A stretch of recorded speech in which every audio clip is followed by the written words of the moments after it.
প্রিয় শিক্ষার্থীরা, আমি সামিউল নওয়াজ সামি ফিজিক্স ল্যাবের আরো একটি সো কিউট এক্সপেরিমেন্টে আপনাদের সবাইকে স্বাগত।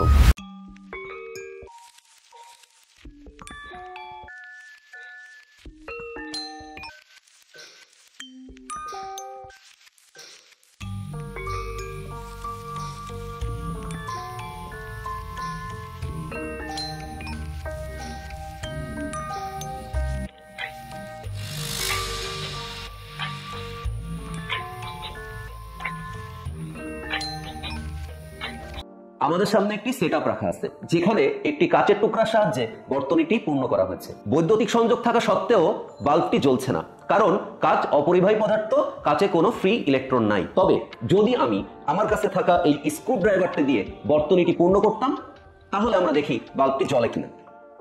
প্রিয় শিক্ষার্থীরা, আপনারা দেখতে পাচ্ছেন পাত দুটি স্ক্রু ড্রাইভার দিয়ে সংযোগ দেওয়ার কারণে বাল্বটি কিন্তু জ্বলছে, কারণ স্ক্রু ড্রাইভারটি পরিবাহী আর পরিবাহীর ফ্রি ইলেকট্রন থাকে। এখন যদি আমি কাচের টুকরাটিকে কনভিন্স করে তার ভিতর দিয়ে বিদ্যুৎ প্রবাহ পাঠাতে পারি, তাহলে কিন্তু বাল্বটি জ্বলে উঠবে। তবে এজন্য আমাদের প্রয়োজন কিছু মুক্ত ইলেকট্রনের। তাই আমি এখন এই ফ্লেম টর্চটির সাহায্যে কাচের টুকরার কিছু অংশে উপযুক্ত পরিমাণ তাপ প্রয়োগ করার চেষ্টা করব। প্রিয় শিক্ষার্থীরা, আপনারা মনোযোগ সহকারে খেয়াল করবেন।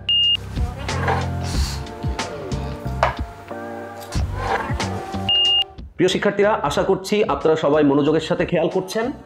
আমি এখন কাচের টুকরাটিতে কিছু অংশে উপযুক্ত পরিমাণ তাপ দেওয়ার চেষ্টা করব। আমরা তাপ দিচ্ছি, আমাদেরকে একটু অপেক্ষা করতে হবে। আপনারা মনোযোগ সহকারে খেয়াল করবেন।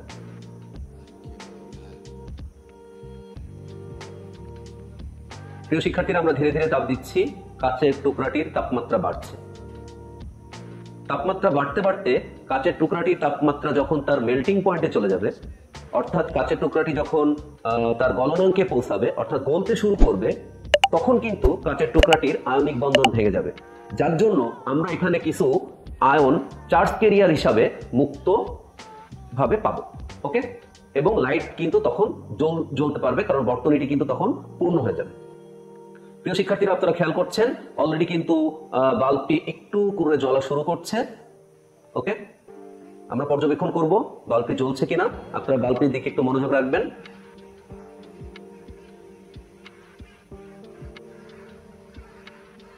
প্রিয় শিক্ষার্থীরা, বাল্বের উজ্জ্বলতা কিন্তু বাড়ছে।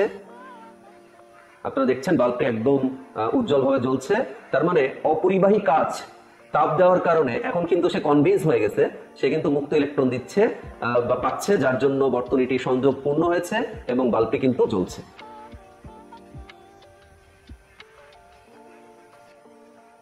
প্রিয় শিক্ষার্থীরা, আশা করছি আপনারা অপরিবাহী এবং পরিবাহীর মধ্যে পার্থক্যটা বুঝতে পেরেছেন।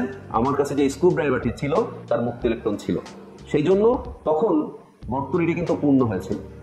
কিন্তু এখন আমরা যখন কাচের টুকরা দিয়ে বর্তনীটি সংযোগ দিয়েছিলাম, তখন কিন্তু বাল্বটি জ্বলেনি, কারণ কাচের টুকরা অপরিবাহী, তার মুক্ত ইলেকট্রন ছিল না। কিন্তু এখন তাপ দেওয়ার কারণে, কাচের আয়নিক বন্ধন ভেঙে যাওয়ার কারণে কিছু আয়ন চার্জ ক্যারিয়ার হিসাবে এখানে মুক্ত হয়েছে, এই জন্য কিন্তু বাল্বটি জ্বলছে। ওকে, প্রিয় শিক্ষার্থীরা, আশা করি আপনারা মজার প্র্যাকটিক্যালটা দেখে আনন্দ পেয়েছেন এবং বুঝতে পেরেছেন। প্রিয় শিক্ষার্থীরা, আজকের এক্সপেরিমেন্ট থেকে আমরা জানতে পারলাম বিদ্যুৎ পরিবহনের জন্য মুক্ত ইলেকট্রন প্রয়োজন।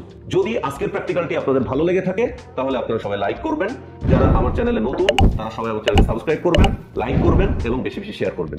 প্রিয় শিক্ষার্থীরা, যদি আপনাদের এরকম ফিজিক্স সম্পর্কে বা কোনো কন্টেন্ট সম্পর্কে প্র্যাকটিক্যালের কোনো আইডিয়া থাকে, বা যদি আপনারা কোনো নতুন প্র্যাকটিক্যাল দেখতে চান, তাহলে অবশ্যই কমেন্ট করবেন। আপনাদের কমেন্টের ভিত্তিতে আমরা নতুন ভিডিও তৈরি করার চেষ্টা করব। প্রিয় শিক্ষার্থীরা, সবাই ভালো থাকবেন, সুস্থ থাকবেন। আল্লাহ হাফেজ, অল দ্য বেস্ট।